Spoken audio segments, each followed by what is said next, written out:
Власта, ако сакаше да ги заштити граѓаните од плафонските цени по пазарите и маркетите, тоа требаше да го направи во јануари месец кога цените почнаа да растат, а не сега на 20 дена пред пласман на домашното производство, велат земјоделците. Аграрот веќе не трпи вакви порази. Ако денес издржиш, утре не можеш да издржиш. Мораш да ставаш клjuč и на тоа што го работиш. Зошто се доведовме во ситуација да увезуваме кромит од Египет и Холандија? Според Памуков е прашање кое што треба да го одговорат домашните институции. Во Министерство за земјделие 78.000 домакинства земаат субвенции. Може би тоа е само на папер. Може би вистински земјоделци се уште немаме. Или вистински земјоделци си отидо. Значи имаме кромот во Гевгилија, имаме во него имаме кромот во Бучим. Каде се овие земјоделци да произведуваат кромит? Имаме кромит во Тетово. Каде се овие земјоделци да произведуваат кромит? Значи немаме развојна компонента во Министерството за земјоделие за издржливост во земјоделието. Веќе младите ги нема да работат по нивите. Нема ги. И они сакаат администрација или бараат спас во странство.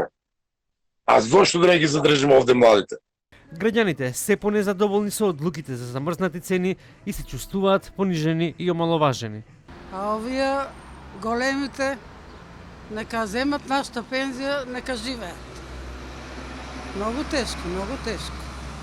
На власт прават што сакаат. Што можеме да направиме ние? Ништо. Само на избори може да се покажеш. На некој да му се покачи платата за 78%, а на некој на 8% или 2%.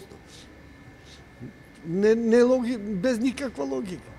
Реакциите на граѓаните во анкетите се очекувани. Анализите покажуваат дека мерките кои се донесени се задоцнети, вели универзитетскиот професор Лазар Јовевски.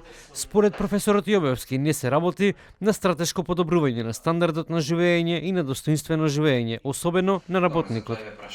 Со сите аспекти кои што се актуелни во моментов во Македонија, генерално граѓаните овие мерки на замрзнување на цени сметаат дека не влијаат премногу силно на нивниот стандард.